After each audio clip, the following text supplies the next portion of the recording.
Olá, pessoal, turma do bem. Hoje vamos te levar a um encontro incrível, hein? Entre dois grandes nomes da política brasileira, Tarcísio de Freitas e Ronaldo Caiado. Nesse debate de alto nível, onde eles discutiram temas importantes que podem impactar aí nas eleições de 2026. Você vai ficar por dentro aí dessa prévia que promete agitar o cenário político do Brasil para as próximas eleições.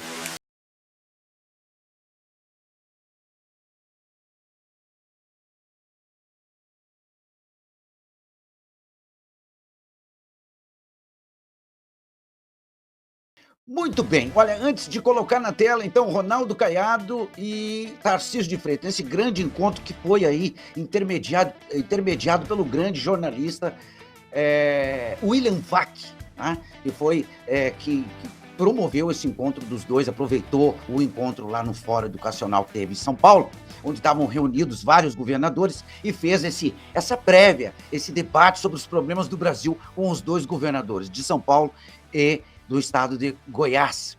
Muito bem, antes eu quero dizer para você, olha, que o jornalismo independente, que é o que a gente faz, a comunicação independente, que se esforça muito para trazer para você aquilo que a grande mídia não traz, é importante que diga isso. Tá? Nós vivemos do nosso trabalho, o trabalho independente, daquelas pessoas que nos ajudam, daquelas empresas que nos apoiam. Então, nesse vídeo e todos os outros vídeos, você vai perceber que no primeiro comentário fixado tem links dos nossos apoiadores, colaboradores, também na descrição do vídeo.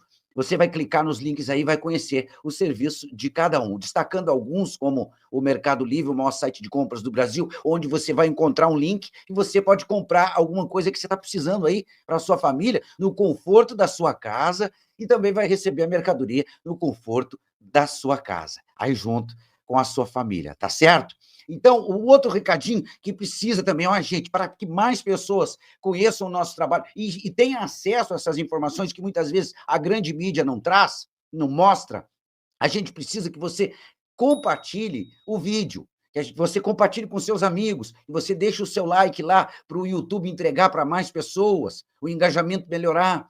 A gente precisa de tudo isso. Então, quando você vê um vídeo que você sabe que é interessante, né, para aquilo que a gente pensa, aquilo que a gente defende para o país, que é o melhor para o nosso país, compartilhe, gente, não deixe de ajudar, deixa o teu like lá, o teu comentário, se não for pedir demais, você também pode deixar, que ajuda, o YouTube ajuda a gente a entregar para mais pessoas o nosso conteúdo, tá certo? Então vamos para lá, para esse grande encontro, vamos botar na tela, João? Olha, o William Vac apresentando os dois governadores que estão se destacando aí e que podem ser o plano B da direita, aí, por que não? O nosso plano A, o nosso presidente Jair Bolsonaro, mas se não for possível, a gente tem que analisar todas as possibilidades. E está aí, então, para você acompanhar um pouquinho do trabalho, o que eles pensam para o Brasil, tá? Acompanha aí.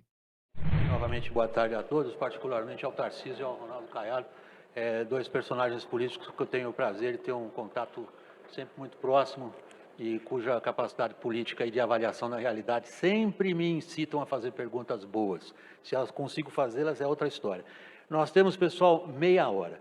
Eu vou dar um ritmo de televisão, tá? Meia hora. Vocês dois são hiper treinados em matéria de manter de timekeeping e time management.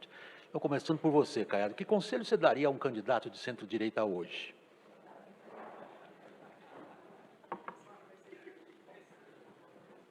Preciso repetir a pergunta, você já teve tempo de pensar. Então, de novo, que conselho você daria hoje a um candidato de centro-direita? Bom, Eu não estou dizendo que você é, se você quiser se pronunciar como candidato, fique à vontade. não, eu acho que este assunto é um assunto que ele vai tomar conta da pauta, vai ser discutido, tá certo? Eu acho que a pauta mais relevante agora, Vac, nós sabemos quais são as prioridades que estão aí, então nós sabemos apresentar soluções para elas. Eu acho que esse é o problema. Eu acabei de assistir aqui uma discussão sobre segurança, tá certo? Hoje a queixa primeira da população brasileira. Muita teoria, pouca prática. Não é? Então, acho que as ações tinham de vir acompanhadas de resultados. Eu acredito nisso, eu acredito na política. Eu sou um homem que veio da política, tá certo? tenho vários mandatos, venho da boa política, e a boa política sabe achar alternativas para os problemas da população. Agora, o que preciso é que as pessoas saibam assumir o cargo com independência moral e intelectual para que possa implantar aquilo que a sociedade deseja. E aí sim, eu vejo os resultados acontecerem chegando à população. Tarcísio, sabe qual é a leitura que um jornalista profissional da velha guarda como eu faz do que acabou de ouvir? Que um candidato de centro-direita tem que trazer as respostas que o presidente governo não está conseguindo trazer. Que tem que ter a independência moral que o presidente governo não tem. E que tem que atender às digamos, preocupações centrais da população, que, como ele disse, muita teoria e pouca prática, evidentemente não estão sendo atendidas. É isso que tem que fazer um candidato de centro-direita? Acho que a gente tem que partir, primeiramente, da percepção de quais são os principais riscos, os riscos mais importantes do Brasil hoje. Eu diria que nós temos dois riscos importantes. Um, do ponto de vista econômico, que é o risco fiscal. E o risco fiscal vai drenar oportunidades do Brasil. E a gente já está vendo isso. Nós temos países mais bem posicionados e a gente está perdendo o time, perdendo o bonde. Observe, o mundo está se reorganizando em termos de cadeias globais de produção. Quem apostou na desinflação americana errou, a taxa de juros lá está alta. Isso vai drenar a liquidez internacional. A gente tinha que ser muito mais bem comportado e a gente não está conseguindo ser. A gente não está conseguindo perceber que é necessário enxugar despesa, reservar recursos para fazer investimento e ter capacidade de atrair o capital privado, ter capacidade de liderar a transição energética. E o segundo maior risco... Essa é a prioridade 000, atacar a questão fiscal. Eu diria que do ponto de vista econômico, essa é a prioridade zero.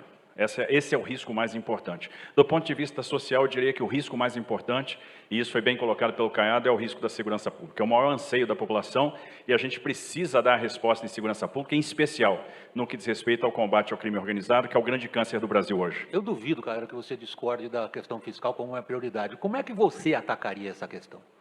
Olha, é muito fácil, até porque, quando eu assumi o governo do estado de Goiás, eu estava no CAPAG-C, caminhando para a CAPAG-D, uma dívida de 6 bilhões e 600 milhões de reais, 4.800 fornecedores sem receber, 2 folhas de pagamento sem pagar, e a partir daí eu comecei recorrendo ao Henrique Meirelles, e ele disse a mim, olha, infelizmente não tem nada a comemorar a sua vitória para governador.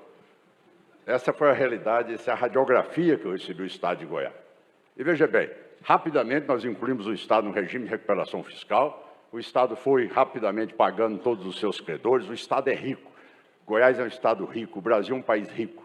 Rapidamente, na hora que você colocou técnicos, com todo o respeito que eu tenho aos políticos, chamei pessoas preparadas, muitas até de fora do meu estado, nada contra meus conterrâneos, mas que tivesse ali independência para agir em cada uma das secretarias, regularizamos tudo aquilo. Goiás tinha, tá certo, 4 cidades entre as mais violentas das 10 no país, tá certo, aonde, como foi dito aqui no painel anterior, o cidadão, para entrar, tinha que pagar pedágio, as pessoas tinham total monopólio ali sobre aquela região. A partir daquela situação toda, Goiás evoluiu rapidamente, foquei em cima da segurança pública, deixei claro, como ordem minha, no primeiro dia de governo, o bandido muda de profissão, muda do estado de Goiás, com ordem determinada a todas as minhas forças de segurança, determinando ali onde você tinha quadrilha de roubo de cargo, roubo de carga, roubo de propriedade rural, roubo a banco, roubo a cofre, a carro forte, tudo isso. Nunca mais se teve um roubo a banco, nunca mais se teve um roubo a carro forte, nunca mais se teve uma situação de novo cangaço no estado de Goiás.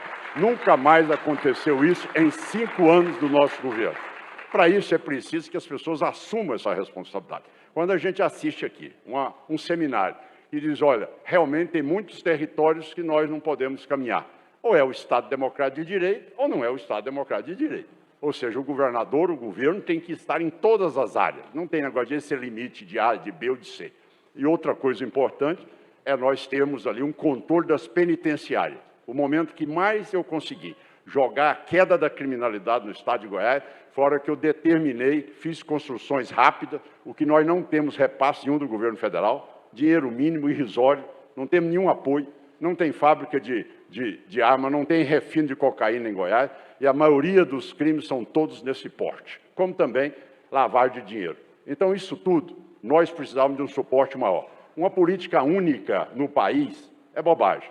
A Força Nacional está aí. Foi para o Rio de Janeiro, me deram um dado lá, gastaram 10 milhões de reais, prenderam um revólver e um documento lá que estava falsificado. Então, o que nós precisamos de ter é os governadores assumindo, tendo apoio do governo federal, nós sabemos aonde atacar. Aí precisa de ter comando e coragem para enfrentar o narcotráfico. Eu estou entendendo claramente para onde você quer levar a conversa. Você quer levar a conversa para aquilo que realmente está mais no coração das pessoas, que é a questão da segurança pública. Eu vou voltar um pouco à questão fiscal, Caiado, porque na época em que você enfrentou, você não tinha o parlamento brasileiro, com as prerrogativas que tem, de dominar a alocação de recursos via orçamento federal como tem hoje. É relativo. Isso é relativo. É relativo. Então, mas o parlamento brasileiro hoje é poderoso.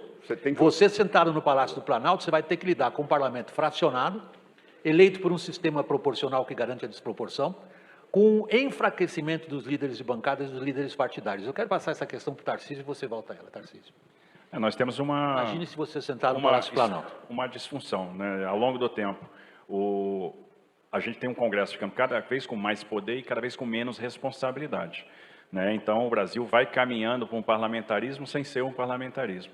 Então, esse reequilíbrio a gente precisa proporcionar. Nós já estamos nele, na sua opinião? Com certeza. Quando eu estava no Ministério, eu às vezes recebia as bancadas, elas diziam para mim, ministro, eu preciso da sua ajuda, preciso fazer essa obra. Eu digo, tudo bem, então vamos combinar aqui uma coisa, devolve o dinheiro para mim que eu faço essa obra para você. Porque vocês levaram o dinheiro todo e os ministérios ficaram sem dinheiro para fazer a política pública. Então, vamos combinar uma coisa, você quer fazer essa obra? É só você me entregar o dinheiro que eu faço essa obra para você. Eu consigo fazer, mas eu preciso do recurso. Agora, isso tem que ser pactuado. E existe uma disciplina no que diz respeito à atribuição de emenda, principalmente para aqueles projetos estruturantes que a gente precisa estabelecer. E isso, obviamente, se estabelece na base da negociação. Bom, eu convivi naquela casa por 24 anos, 5 mandatos de deputado federal, 1 de senador da República. Na nossa época, né, Cátia, acaba ter R$1 milhão para comprar 2 tratorzinhos, era muito que você tinha. Daí a pouco hoje você tem deputado federal que tem 150 milhões, senador com 300 milhões de reais.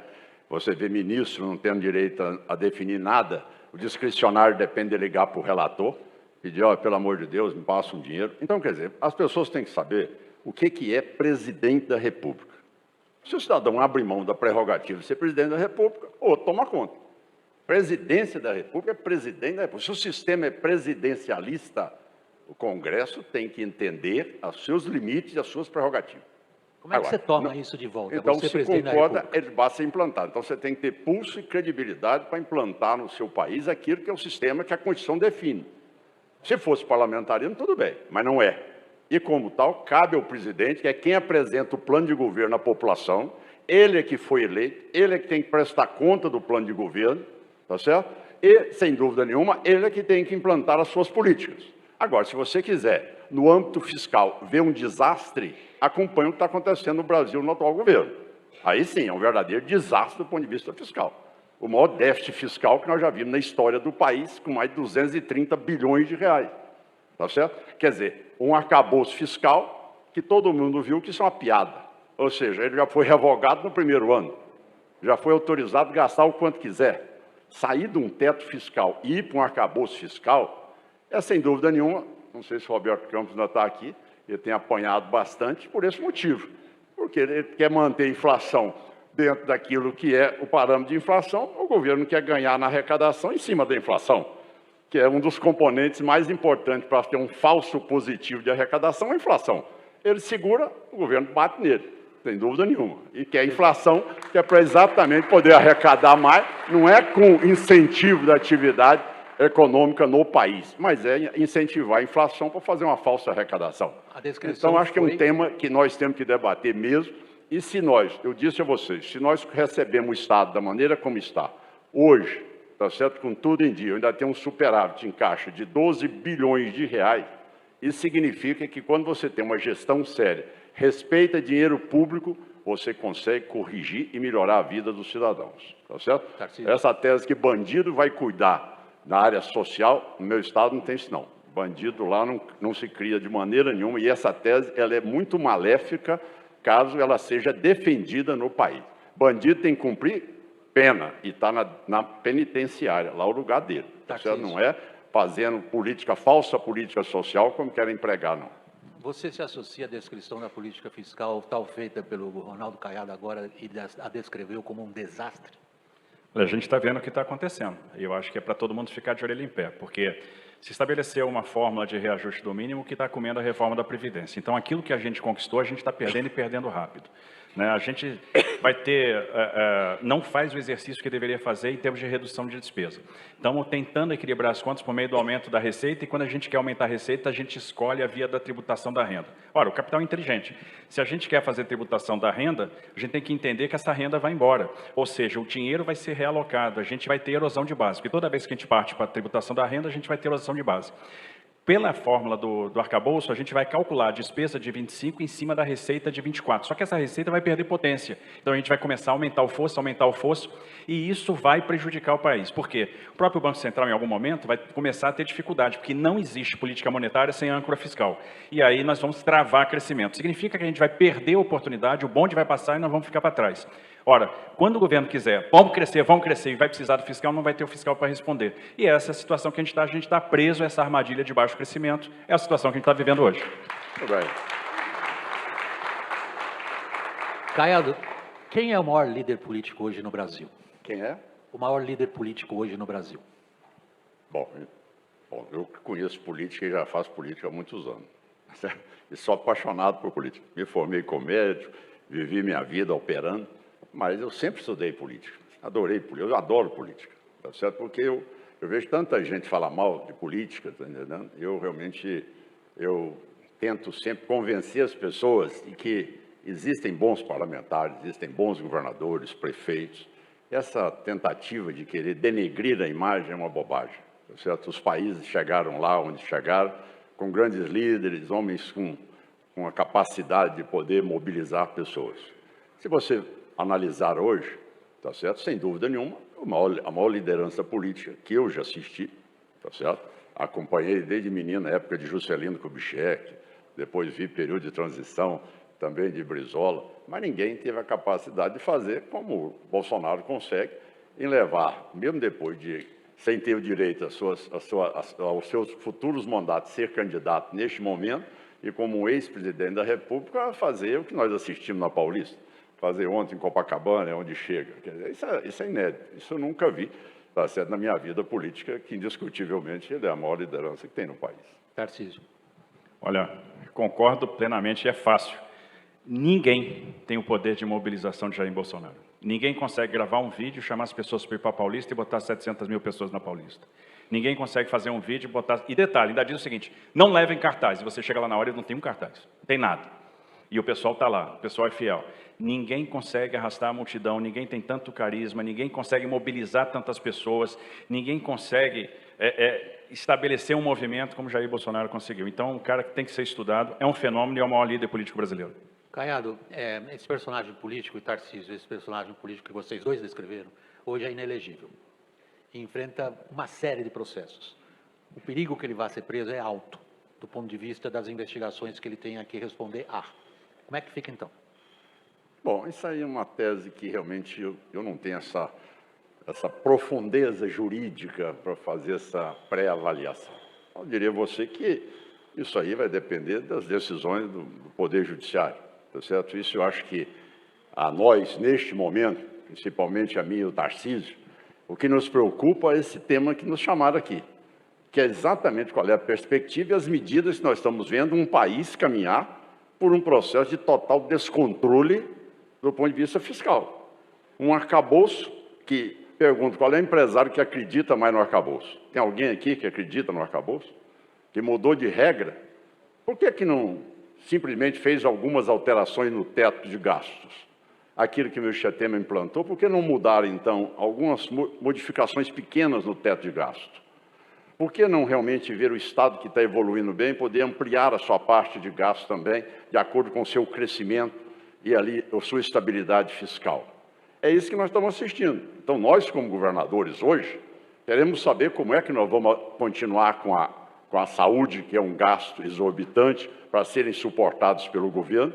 Aqui, o meu colega teve o caixa aqui que deu conta de fazer a tabela paulista, mas a maioria dos estados não tem. E como nós vamos fazer tudo isso? Como é que nós vamos avançar amanhã nesse processo da segurança pública? Tudo sendo arcado por nós, pelos estados. Onde é que está a parceria deste governo?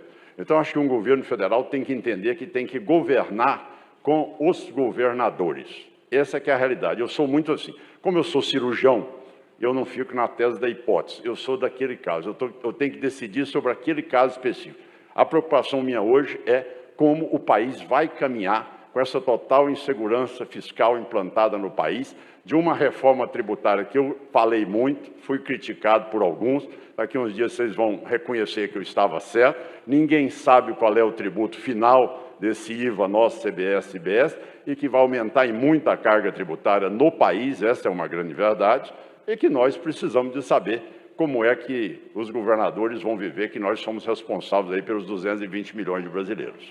Tarcísio, você veio de fora da política e teve uma carreira que a gente considera, do ponto de vista do jornalismo profissional, meteórica, para o cargo que você foi eleito agora, em função do tempo que você permaneceu nessa praia da política. O Ronaldo Caiado já é mais veterano, já tem um bocado de sabores e alegrias ao longo dessa caminhada, não é? A minha pergunta a você é a seguinte: nós temos um estado hoje na política brasileira, um estado de coisas na política brasileira, que não é só da polarização, é da calcificação. A ponto das pessoas brigarem na família, a ponto de hoje as pessoas começarem a considerar, peraí, eu vou me encontrar com alguém, mas ele é bolsonarista ou é lulista? Ele é isso ou é aquilo? Nós atingimos um grau de divisão que, na minha opinião como repórter, é extraordinariamente perigoso e pernicioso. Como é que pular dessa bolha e abrir para o centro? Bom, eu acho que a acomodação vai acontecer. Eu acredito naquela teoria das melancias que estão no caminhão, e o caminhão vai andando e as melancias vão se acomodando, é um pouco o que vai acontecer. O pêndulo pende para um lado, pende para o outro, e depois ele vai se acomodando. Até e um monte delas acabam esmagadas e não serve mais para nada, né? Mas a gente não vai chegar lá, não. Sabe por quê? O Brasil tem muita resiliência, o Brasil tem muita potência, o Brasil tem muita força, tanta força que resiste a esses governos ruins. Né? Vai sobreviver ao que está acontecendo agora. Então, eu entendo o seguinte, eu acho que todo mundo percebeu, nós tivemos um movimento lá atrás, e que vem com o Bolsonaro, que de repente as pessoas deixam de ter vergonha de dizer, eu sou liberal sim, eu acredito na economia de mercado, eu acredito na liberdade econômica, eu acredito na livre iniciativa. Nós tivemos problemas lá atrás? Tivemos. Foram problemas que não faziam preço na maioria das vezes, diferente dos problemas que nós temos hoje, que são problemas que fazem preço. E aí o Brasil vai perdendo oportunidade. Então eu acredito que as coisas vão se acomodar. Eu acho que a gente tem hoje uma centro-direita muito mais preparada, que aprendeu com os erros, capaz de direcionar o Brasil, apontar a direção correta e colocar o Brasil num caminho de prosperidade, num caminho de liberdade econômica, num caminho para a iniciativa privada, num caminho que vai fazer política social com mais inteligência. Até porque para você fazer política social, você tem que ter recurso. E para ter recurso, tem que ter apreço pelo fiscal. E eu acho que a gente vai chegar lá. Tarcísio, quando a gente olha hoje a briga política, Tarcísio, Bolsonaro vive de Lula e Lula vive de Bolsonaro. Ambos têm uma ênfase muito grande na polarização e na insistência dessa polarização. A minha pergunta a vocês dois, operadores políticos, é: como é que vocês pretendem sair de um desses lados e abrir para um centro no qual a gente tem uma parcela da população profundamente cansada disso, Caiado? A coisa, veja bem, eu vou insistir aqui e repetir de novo. Esse fato está sendo criado por quê? Você não acha que, se o presidente resolvesse se preocupar apenas com o país, do ponto de vista de equilíbrio fiscal, de poder governar com os governadores, de poder fazer políticas de resultado, é isso que cabe. Você não tem que ficar no enfrentamento. Se você ganhou uma eleição, você tem que ir para frente. Você não pode ficar batendo todo dia contra A e contra B. Você tem que ter um foco. Você quer o quê? Você foi eleito para governar ou para debater? Você tem que saber o que você quer na vida. Você quer ser presidente para quê? Eu quero ser presidente para governar. Então, você quer ser presidente para governar? Vamos fazer o governo funcionar, vamos fazer a educação ter resultado, vamos fazer aquilo que o Brasil precisa, uma educação de qualidade, investir em talento, tecnologia, na inovação, vamos dar apoio aos empresários para poderem acreditar no Brasil, vamos fazer o Brasil não ser competitivo com o empresário para ter que financiar toda a dívida dele lá no Banco Central para poder fazer o juro cada vez aí difícil para o empresário sobreviver. Vamos fazer com que tenha segurança pública, vamos assumir essa pauta da segurança pública. Como é que você pode imaginar? Ah, não, ali você não pode entrar. Mas vem cá, em que país eu estou? Não, no Brasil, mas ali é do PCC. Não, ali é do Comando Vermelho. Ali é da facção tal. O que é isso? O que é isso? Então, a pauta do presidente não pode ser de bate-boca para lá e para cá. A pauta do presidente é de fazer as coisas acontecerem. É por isso que, quando eu ganhei a eleição, eu tinha 10 deputados em 41. Eu tinha 14 prefeitos em 246. Eu chamei todo mundo e disse, o problema não é meu, não, o problema são de todos nós. Prefeito, Tribunal de Justiça, Ministério Público, Defensoria Pública, Tribunal de Contas. Botei todo mundo na mesa e disse, olha, todos nós temos que resolver. Eu consegui pagar a folha de pagamento com os poderes que abriram mão de parte do 12º. Nunca existiu isso em Goiás. Mas no momento que você vê que o resultado é este, você sai dessa polarização. Essa polarização é um ciclo vicioso que só faz simplesmente tentar, muitas vezes, dizer o seguinte, olha, eu não consigo fazer isso porque fizeram aquilo. Não adianta, você tem que parar com essa história, você tem que ir para frente, VAC. Você tem que governar, é para você atingir o seu objetivo. A hora que você atinge o objetivo, a população vai ficar ligada, falar, ó, realmente esse governo aqui está fazendo o que a população deseja. Ninguém quer briga, o cara quer resultado na vida dele, quer emprego, quer renda, quer melhoria, quer condições sociais melhores, quer saúde. Quer dizer, por que, por exemplo, eu ganhei uma eleição em Goiânia, em reeleição, nunca um governador ganhou. Sabe qual era a pauta? A senhorazinha que ia para o posto de ônibus dizia, nunca na vida fui para o ponto de ônibus sem ser assaltada, sem bater em mim e tudo mais. Posso levar meu neto na praça, posso sair o fim de semana, que ninguém rouba minha casa. Isso foi a pauta. Veja bem, segurança pública, ganhei uma eleição na capital com a margem ampla de voto. Então, esse é o resultado. Enquanto ficar esse para lá e para cá, não adianta, o Brasil fica aí, caudatário de Vietnã, Camboja, daqui a um dia nós estamos perdendo, não sei para quem mais, daqui a um dia... Aqui perto nós estamos perdendo já. Eu tenho certeza que você deu esse conselho ao Bolsonaro lá atrás, eu não sei se ele ouviu. Tarcísio, como é que você sai da bolha? A gente vai sair, observe, o Caiado falou uma coisa interessante, é uma coisa que eu queria falar. Como sair dessa polarização que é exacerbada e deletéria? Vocês estão colocando a pergunta, mas eu acho que não é uma responsabilidade simplesmente dessas duas maiores personalidades políticas que estão aí hoje em atividade. Essa responsabilidade é de todos. A gente não vai ter polarização se a gente não quiser que tenha polarização e se a gente começar a olhar um objetivo, começar a olhar realmente quais são os principais problemas. Essa responsabilidade é do Judiciário. Essa responsabilidade é do Parlamento. Essa responsabilidade é da mídia. Você fala Judiciário, você está pensando no STF? Mas, sem dúvida nenhuma, porque a cabeça do Judiciário é o STF. Então, todo mundo tem que começar a fazer gesto, todo mundo tem que começar a descomprimir. Mas em que medida, na sua visão, o STF está ajudando a polarização? A gente tem que ter uma porta de saída. Para a gente tem que ter uma porta para a de saída. polarização ou para o que o STF faz? Não, a gente não pode mais conviver com a pressão que existe. Está na hora de começar a descomprimir, está na hora de começar a ser razoável, está na hora de começar a... A pressão que você diz é a pressão que vem do STF? Também.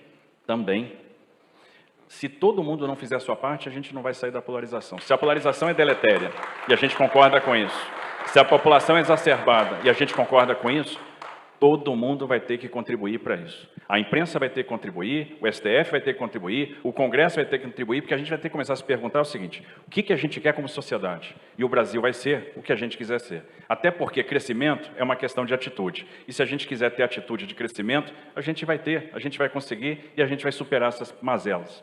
Que distância a gente está de um entendimento geral desse tipo, como o Tarcísio disse, Caiado?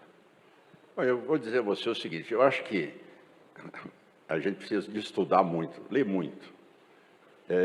Eu era menino ainda, convivi com o Juscelino Kubitschek.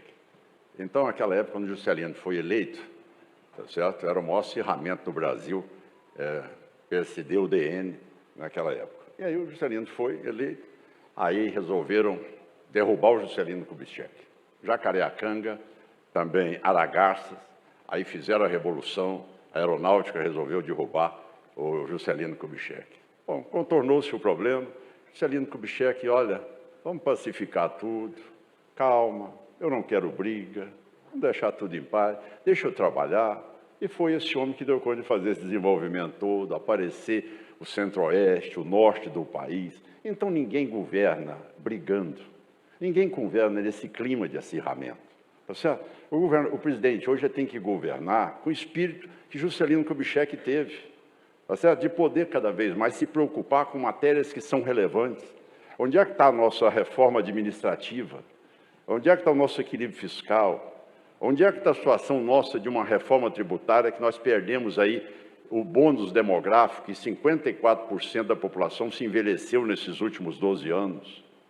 Onde é que nós vamos parar? Então, sinceramente, Vac, eu acho que se a continuar esse nível de debate, o penalizado vai ser a população brasileira. Você não tem a dúvida. Se continuar fomentando isso e levar isso para mais 2 anos, aí, meu amigo, eu não sei o que é que vão criar para tentar ganhar uma eleição no país. Aí é perigoso. É perigoso por quê? Porque os gastos sem limites, a situação amanhã de achar que podem interferir num processo eleitoral, cooptando as pessoas, principalmente as mais vulneráveis, isso aí desestabiliza o crescimento de um país. Eu acho que mais do que importante é o equilíbrio para se governar. É o equilíbrio para você poder mostrar para a população que tem solução, e o Brasil é o país com o maior potencial. Mas isso eternamente é dito, mas infelizmente tem alguns soluços de momentos de melhoria, mas um quadro muito incipiente aí no prognóstico. Tarcísio, você está vendo o tempo como eu, não é arbitrária, não é decisão arbitrária minha, eu preciso que você seja breve nessa resposta. Que distância estamos no entendimento desse tipo, como vocês dois descreveram?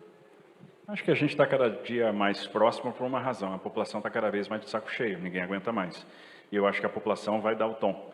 E tenho certeza que a gente vai chegar no entendimento, porque chega uma hora que a corda estica tanto que ela arrebenta.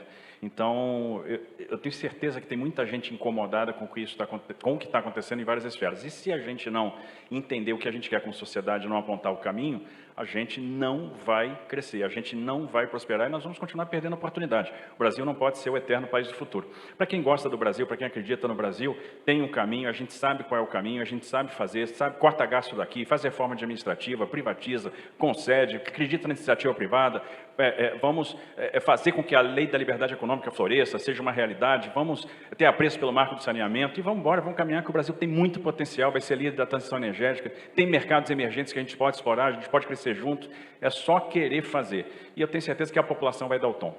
Ronaldo Caiado, Tarcísio de Freitas, meu muito obrigado. Obrigado.